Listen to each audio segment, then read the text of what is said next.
Of the vast world of nutrition and nutritional supplementation. I'm your host, Pharmacist Ben, nutritional pharmacist from Boulder, Colorado. I use nutritional supplements where other healthcare practitioners use toxic pharmaceutical drugs and sometimes deadly medical procedures. If you suspect that there are natural nutritional roads to your health and vitality and well-being and to addressing your health challenges, whatever they may be, but you don't know where to begin, you have come to the right place. As you listen to The Bright Side every day, you are more and more in control of your body. You are more and more knowledgeable, and you know you can overcome any health challenge. That is why we are here every day on The Bright Side, helping clear up the sometimes confusing world of nutrition and nutritional supplementation. Over the last 29 years of practicing pharmacy, I have seen drug-free recoveries from diabetes and hypertension and obesity and skin diseases like psoriasis, eczema, rosacea, acne, digestive ailments, autoimmune issues of all kinds. Recoveries that by the standards of modern medicine can only be called a miracle, but what is in the world of the body, what is in the world of biology, standard operating procedure.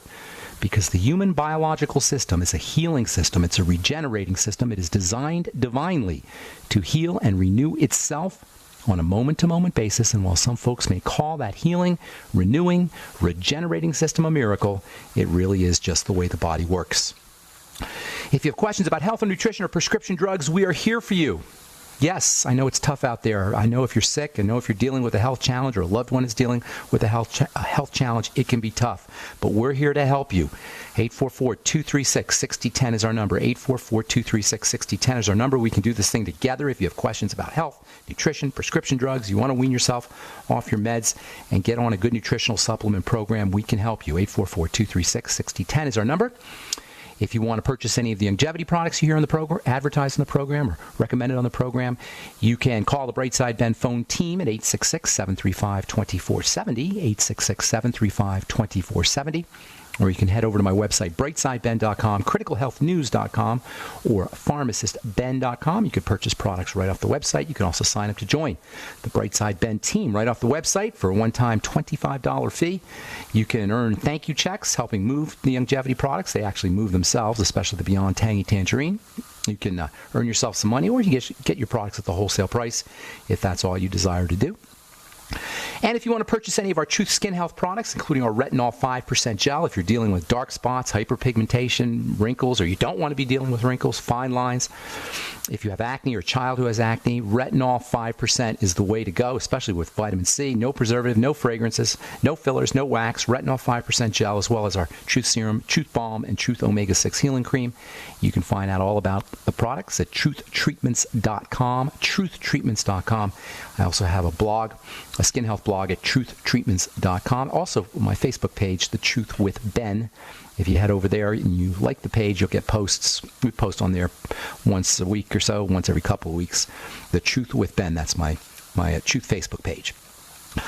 Okay, so welcome back to The Bright Side. 844-236-6010 is our number. Try to call in early so we can get to as many calls as possible. We've been talking about fats and the ketogenic diet and ways to leverage, to exploit, to take advantage of the fatty components of foods, fatty vitamins, phytonutrients, essential fatty acids, how to take advantage of these fatty nutrients for health. And this takes us to the science of emulsifiers and emulsification, which is basically the technique of bringing oil and fats into water and making them water soluble, bring them into the water phase or the water section of a product, making fats watery, making fatty material water-soluble material. If you cook a fatty piece of meat and at the bottom of the pan you get a bunch of juice with a layer of grease on top, and then you add an emulsifying agent or emulsifier chemical, then the fat disappears. Well, it doesn't actually disappear, but it blends into the juice. And this combination of three elements, the juice, the fat, and the emulsifier, is what is called an emulsion. On our last program, we talked about skincare emulsions. These are probably the most fundamental of all skincare products, or emulsions, basically creams and lotions, which are typically 60 to 90% water with maybe 5 to 20% of an oil phase.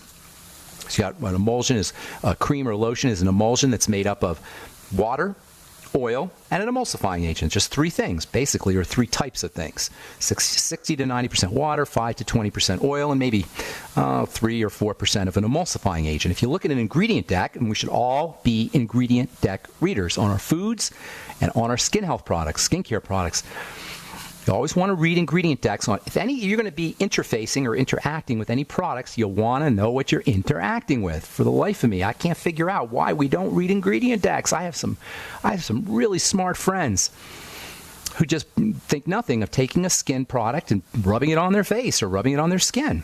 And these are really smart people. They never read the ingredient decks. Oh, but the doctor told me. Oh, but the commercial says. It doesn't matter what the doctor told you. It doesn't matter what the commercial says. It doesn't matter what which celebrity is endorsing the product. It matters what the ingredient deck says. It matters what's on the ingredient deck, and understanding how to read these things is super important. So if you read an ingredient deck, the third or fourth ingredient on most creams and lotions is going to be the emulsifying agent. Things like, you'll see names like cetyl alcohol, stearyl alcohol, cetyl alcohol, glycerol monostearate, sodium lauryl sulfate. Sometimes you'll see something called a PEG, P-E-G. These are all these ingredients function as emulsifying agents. They have one end, like an adapter. They got one end that attaches to oil, another end that attaches to water, and the whole thing gets pulled together by the activity of this adapter emulsifying agent. But here's the problem.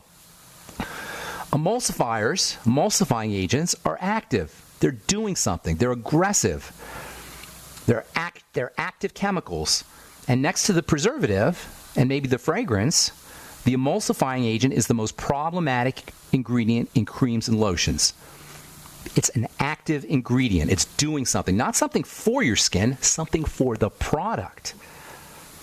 And cosmetic chemists have to be very selective about the kinds of emulsifying agents they use because of their potential for irritation. You can think of an emulsifying agent as a detergent. It's not quite as potent as a detergent, but it's along the same lines. If you stuck your hand in a bunch of Tide detergent and left it there for an hour and then pulled your hand out after an hour, it will be pretty irritated. That's what an emulsifier does. Emulsifiers are irritating.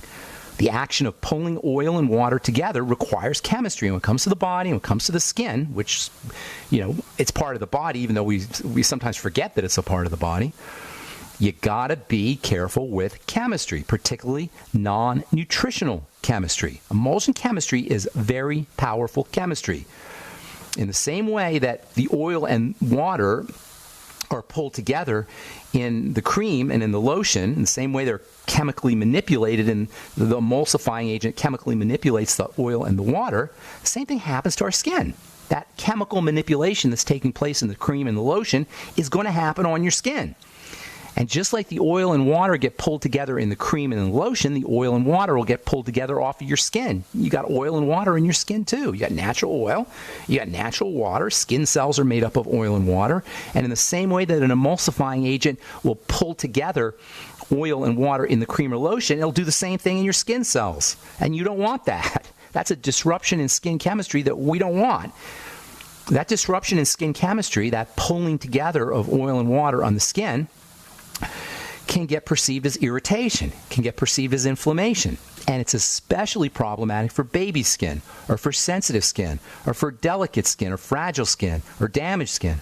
In a paper published in the International Journal of Pharmaceutics in February 2000, researchers showed that emulsifiers can cause significant changes in water loss from the skin. And that's a classic marker of a skin barrier damage.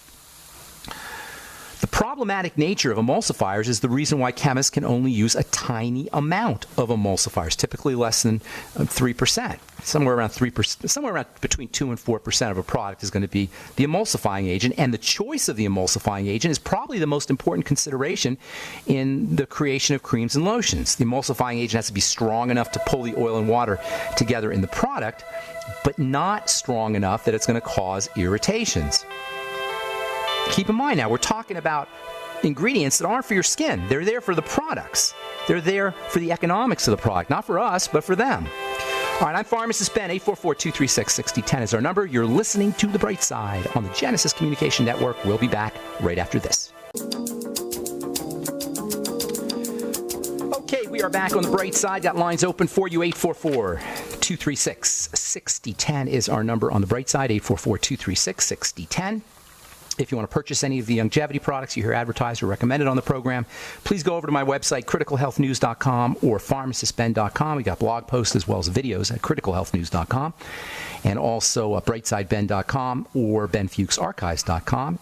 If you want to purchase any of our Truth Skin Health products, go to truthtreatments.com, truthtreatments.com. Okay, if you are asking yourself, why the heck would I ever put an emulsifying agent on my skin? You're raising a good point. You shouldn't. There's no really good reason to ever put an emulsifying agent on your skin, in my humble opinion. Truth Skin Health products, by the way, are made without emulsifiers for that reason. You shouldn't put probably 80% or more of skincare ingredients on your skin. And I know they're only in there in small amounts. That's the legitimate, that's what they say. You know, oh, well, there's only in there, the preservative is only 0.1%. Never mind that the preservative is there to kill things, kill cells. That's what a preservative does, you know. It kills cells, literally. Not speaking figuratively or poetically here. Literally. Oh, yeah, they're bacterial cells. That's true. But there isn't all that much of a difference between the bacterial cell and our cells when it comes to killing. Emulsifiers, too, are irritating. Preservatives, or fragrances and perfumes as well. The vast majority of skincare product ingredients don't belong on your skin. And if you're asking yourself, why would I ever want to put that stuff on? You're right. You don't. Remember, most of these ingredients are not there for us. They're there for them. They're there for the manufacturer of the product. It's there to make your product, in case of emulsifiers, it's there to make your product nice and smooth and creamy. So it looks good. So it feels good. So it's textural. So it looks pretty. Cosmetic chemists are not biochemists. They don't know about the biology. They know about the cosmetics. It's an aesthetic issue. The vast majority of ingredients in skincare products are aesthetics, which isn't necessarily a problem, except for the fact it's not doing your skin any good. Preservatives and fragrances and emulsifiers and waxes, they're not there for us. Why would we put them on our skin? This is where it becomes important to understand how to read an ingredient deck. This is where it becomes important to just read the ingredient deck. Typically, in most creams and lotions, the first ingredient is going to be water. That's going to make up 60 to 90% of the product. Or maybe it'll be a fake water, or a version of water, like an herbal extract. That's a sneaky way that some companies will disguise the water content. They'll say herbal extract of. That's just water, folks. Sometimes they'll say aloe. Again, 99% or 98% of aloe is water. So the first ingredient is going to be water or something like water. Sometimes they'll put it in Spanish or in French to make it sound better. Aqua, for some reason.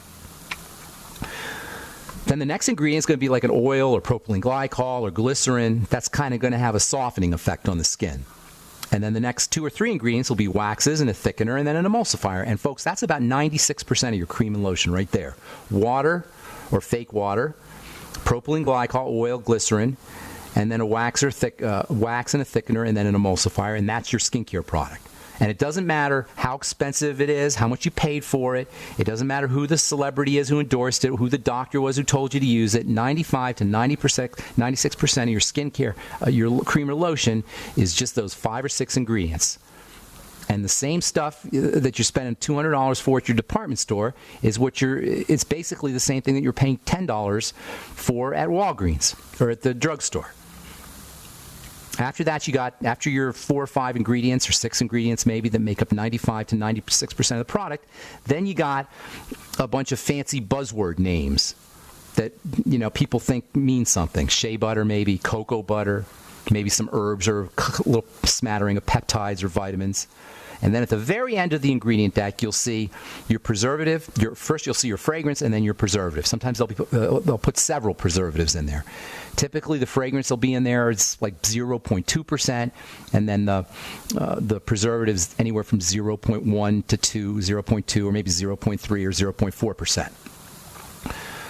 Another classic example of emulsion cosmetic chemistry is in how we clean our skin.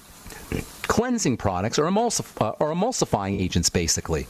Emulsification is very similar to the cleansing process. Remember, emulsification is pulling oil and water together, and that's basically what happens when we wash our face, when we take a shower, when we clean our skin. Cleansing is a type of emulsifying action, and cleansers are emulsifiers. The ultimate cleansing emulsifiers are detergents, laundry detergents. Those are super powerful emulsifiers. And if you ever want to experience what it's like to the irritation potential of a super powerful emulsifying agent, take a drop of Tide and put it in your eye. Or take a drop of your laundry detergent, whatever it is, and put it in your eye. It's not going to feel good. You might get a significant burn. Now, don't do it. I'm just kidding, but making a point here. But that's what would happen. That's an emulsifying reaction. Cleansing is an emulsifying reaction. Cleansing pulls oil and water together on our skin because dirt tends to be oily, and water from the tap or water from our shower is obviously watery. What we call soap, or liquid soaps, or shampoos, are a special kind of emulsifier called a surface active agent, or for short, surfactants. Surface active agent or surfactants. And these are super active emulsifiers, surfactants are. Way harsher and way more irritating than the emulsifiers that are in creams or lotions. The idea being you're rinsing them off. So you don't have to worry about the intense emulsification powers of these things because they're going to get rinsed off. If you ever got shampoo in your eye, that's an emulsification reaction in your eye. The eye is very sensitive. The skin isn't obviously not as sensitive as the eye, but that's the idea. This is why you have to be very careful when you shampoo your hair. This, by the way, is why you don't want to shampoo your hair a lot. You're emulsifying your skin oils or your scalp oils, and you're creating potential irritation on the scalp as well. And you definitely don't want to rinse, lather, and repeat, like it says on the label of most shampoos. Rinse, lather, and repeat. What do you think that's about? That's not for us. That's so you buy more shampoo. That's called down the drain marketing. In the world of shampoo marketing, they call it down the drain marketing because most of the product goes down the drain, and you end up buying more. There's lots of emulsifiers found in nature. It's not just in products, but also in nature. Citrus contains something called pectin, which is an emulsifier. Seaweed contains something called carrageenan, which is an emulsifier. Sheep skin secretes something called lanolin. That's sheep sebum. Sheep skin oils, and lanolin also has some emulsifying properties. There are foods that are examples of emulsions. The classic example of a food emulsion is milk. Raw milk is a blend of fat and water, and over time, that fat will rise to the top. Some of you guys may remember when that used to happen. Milk used to separate out into its creamy layer on the top and watery layer on the bottom. The cream rises to the top, as it's been said. These days, that doesn't happen because of a process called homogenization. Homogenization is a type of mechanical emulsification. It's not a chemical emulsification. The things we've been talking about are chemical emulsifiers, but you can also mechanically emulsify things by crushing up all the particles. This creates a problem, actually, with homogenized milk. Homogenized milk is milk where the fat particles have been crushed up really, really tiny, and so that they disperse evenly with the water particles. Typically, water particles fat particles will be bigger, and they won't blend in with the water particles. But by crushing up the fat particles, making them small, it makes all the particles even, and the milk emulsion stays together a lot longer. But that creates a problem. Fat particles, well, I'll tell you about that when we come back from our break. 844-236-6010 is our number. I'm Pharmacist Ben. You're listening to The Bright Side. We'll be back after this.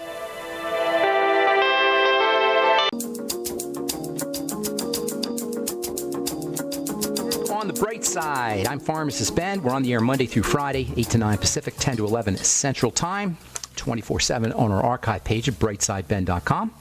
You'll also find the longevity products on criticalhealthnews.com and pharmacistben.com and brightsideben.com. You can purchase any of the products right off the website. You can also sign up to join the Brightside Ben team right off the website. And if you want to purchase any of our Truth skin health products, including our Truth Serum, Truth Retinol 5% Gel, Truth Omega-6 Healing Cream, and Truth Balm, all made with vitamin C. Retinol is made with a 5% retinol, no preservatives, no fragrances, no emulsifiers, no silicone, no oil, no wax, no nothing your skin doesn't need or doesn't want. And all 4 products will give you dramatic results, and very quickly.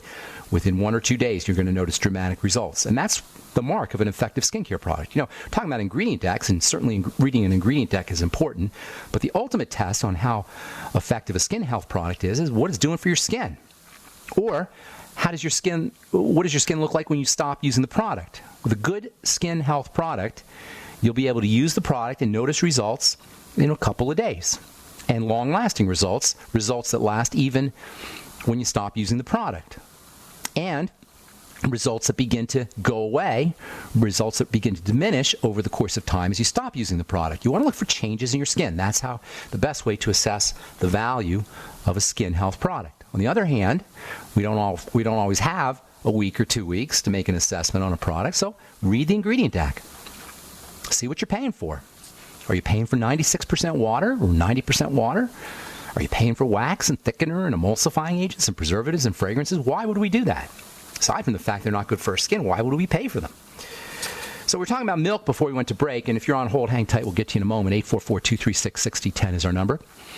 We were talking about milk before we went to our break. In the old days, milk used to separate out into two fractions, into its water phase and oil phase. The cream would rise to the top. And then over the last maybe 50 or 60 years, an industrial development kicked in called homogenization, and that's where the fat particles were ground up really small so they would disperse readily with the water particles, creating a kind of mechanical emulsion. Usually emulsions are chemical emulsions, but homogenization is a type of mechanical process that has the same effect. It doesn't have as long-lasting effect, and over time, milk will separate out over time, but it gives the milk a little bit longer life. It allows it to stay together longer. Well, here's the problem. When you homogenize those fat particles and you basically grind them up so that they're super, super tiny, it makes it easier for them to traverse into the bloodstream through the intestine. And milk fat can get into the blood more readily. This is the problem, one of the problems with homogenized milk, is the fat globules can make it into the blood more effectively, and it's one of the reasons why milk is not such a great food, even though it does have some nutritional value, of course. Raw milk, in particular, has some really significant nutritional value, but pasteurization and homogenization, both these processes can create problems, and it's what makes milk not so great.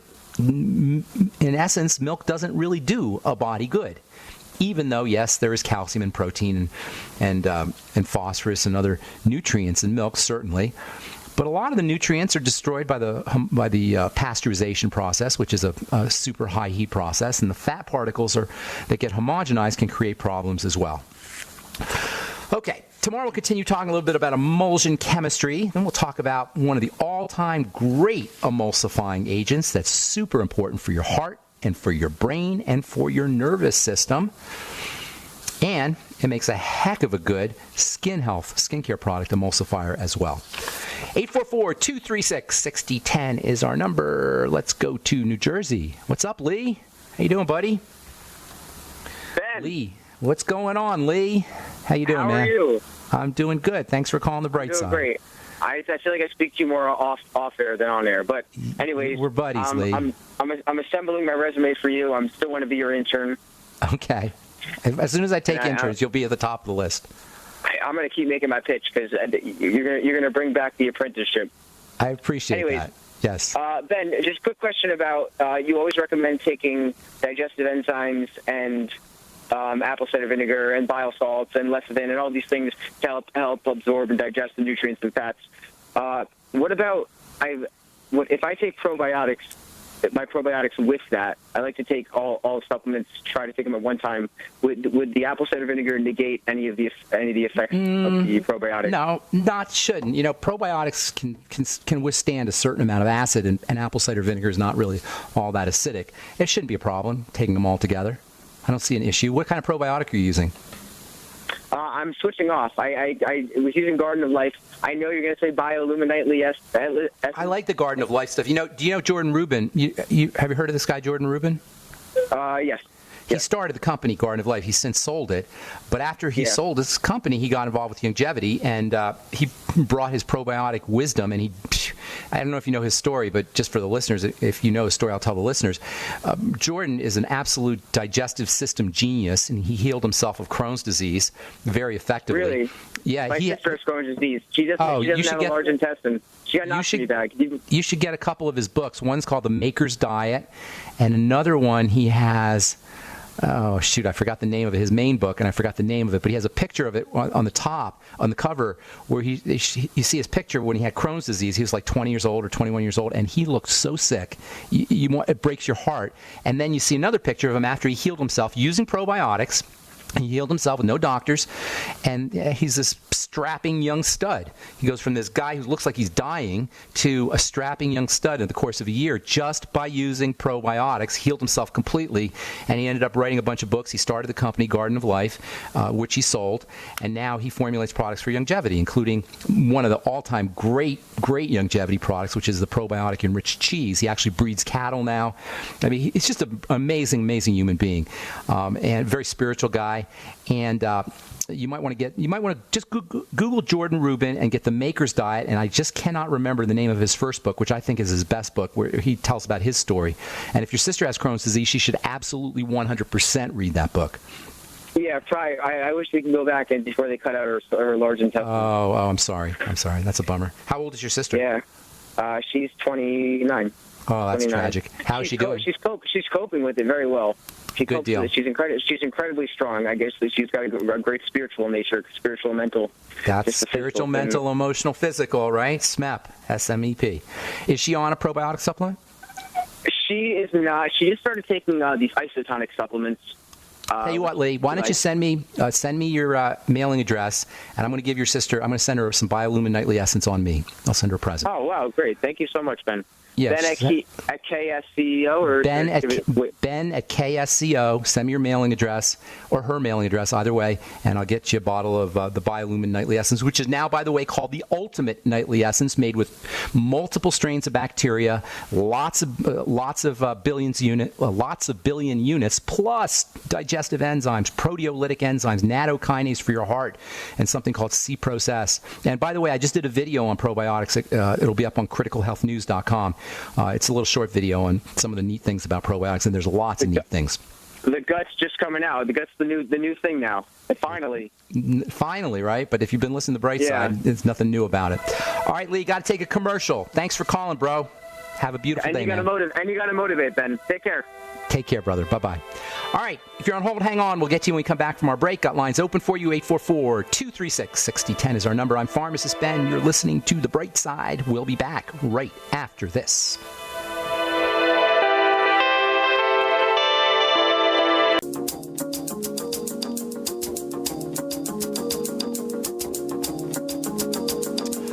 We're back on The Bright Side. I'm Pharmacist Ben. Got lines open for you. 844-236-6010 is our number.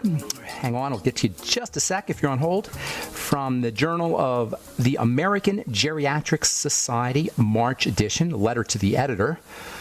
Apparently, according to Dr. Yoshitaka Nishikawa from Kyoto University, a 71-year-old man who presented with lower GI bleeding, lower intestinal bleeding, 3 days after he had an endoscopy. He was drinking stuff called a special drink that they use to detect various anomalies in the intestine. It was an electrolyte solution. Some of you may have heard of this stuff called Go Lightly, it's called. And I don't know why they call it Go Lightly, because you don't go lightly when you drink this stuff. You go heavily. Really nasty emulsifying agent, as it turns out. It's a electrolyte drink made with emulsifiers. Electrolytes suck up water, and the water gets dumped out of your bowels, and it cleans out your bowels, so you can have this procedure done, this colonoscopy procedure done. Anyway, the mixture, this Go Lightly mixture, which if you've ever drank it, is absolutely unbelievably hideous stuff, is made with a PEG, an emulsifying agent. A polyethylene glycol emulsifying agent, and according to this doctor anyway, writing in the Journal of the American Geriatrics Association, the 71-year-old man presented with lower bleeding 3 days after he drank the stuff. Well, no kidding. You're drinking an emulsifying agent, and a very strong one, not to mention all those electrolytes. These PEGs are one of the most powerful emulsifying agents that you'll find in skin health products. This guy was drinking the stuff. Anyway, just to show you the intense nature of emulsifying agents. From the Journal of Dermatology, beta-carotene and lycopene, both of which are phytonutrients, carotene phytonutrients, prevent dermatitis in mice. Yes. Oral administration of these phytonutrients, beta-carotene and lycopene, prevents rashes and dermatitis in mites. No reason to think that it won't happen, won't get the same benefits if we do it as well. If you have eczema, if you have psoriasis, if you have skin issues, dermatitis, you may want to consider upping your intake of fruits and vegetables that contain beta-carotene and lycopene. These are red fruits and vegetables. Beta-carotene and lycopene are particularly important for the skin, both of which get deposited in the skin. And guess what? They don't just heal your skin or protect your skin from rashes and dermatitis, but they also protect your skin from the sun. Yes, they're one of the nature's finest photoprotecting agents for the skin. Beta-carotene and lycopene are found in algae which live in the sun. There is a problem, though, with beta-carotene and lycopene and these phytonutrients, and that is that they're fatty. Phytonutrients tend to be fatty. And if you don't have a gallbladder, or you have intestinal problems, or you're not processing your fats correctly, perhaps you have some bile issues, you're not going to get the benefits of these phytonutrients, and your skin will be more prone towards wrinkling, more prone towards fine lines, more prone towards hyperpigmentation, more prone towards rashes and dermatitis as well, which is just another reason to make sure you are emulsifying your fats by using nutritional emulsifying agents, the most important of which we will talk about tomorrow as we continue talking emulsions, emulsion chemistry, all as it has to do with the ketogenic diet. I haven't forgotten about the ketogenic diet, because if you are going to use the ketogenic diet, you want to know about these, which is a high-fat diet, you want to know about these fat emulsifiers, and there's some really, really important nutritional supplements that you want to take if you're going to go ketogenic. 844-236-6010 is our number. Steve in Pennsylvania, welcome to the Bright Side. What's going on, man? Stephen? About emulsifiers and how are emulsifiers related to the herbs that are saponification? Yeah. Saponifiers? Yeah, because that's a good question. I recently been doing some research on that, and I found that a lot of the adaptogenic herbs, like the ginsengs, are saponific. They saponifiers. Make soap suds. That's they right. Make soap suds. And also the olive leaf extract has saponins in it. I had rinsed out a bottle of that, and it made so many bubbles. Yes, when you see bubbles, that's a typical sign of soapy. Saponification is soapification. Saponins are soap-like. And it's not exactly an emulsifier. Emulsifier is when oil and water is brought together. Saponification is when oil is brought together with something that's alkaline. So it's it's in the sense that it's pulling two things together. It's similar to emulsification, but instead of an oil and water combination, it's an oil and alkaline emulsification. So if you in the old days, they used to make soap by taking wood ashes, which were alkaline, and mixing them with lard. In fact, if you could still do that today. If you take anything that's alkaline and mix it with fat, you're going to get your own soap, or you're going to actually create a saponification reaction. This is how soap is made, and it's very easy to make soap, and there's a lot of books out now, and if you go on the internet, look how to make your own soap. It's quite easy to do. It's a soapification or saponification reaction. In nature, there are a lot of these saponins, these built-in saponins, which are chemicals that can actually suds and things like the yucca plant or the soapwort plant, or you mentioned ginseng, a lot of herbs. In fact, I would say most plants or herbal material have some kind of saponins in them, which can act like soap. And then that saponin, that soap, when you put on your face, will act as an emulsifier. It will bring oil and water together. So the saponin will bring fat and alkaline, sodium hydroxide typically, which is lye, will bring those two together, and then in turn, that new product, which is a soap, is technically called a soap, will bring oil and water together. It's an emulsifier. So you can make your own soaps at home by blending any kind of fat. I apologize. Yeah. I'm not talking about topically. I'm talking about internally. Yes. Internally, it's a problem. Internally, they can be irritating. Remember, emulsifiers can be irritating, and internal saponins do have some problems associated with them.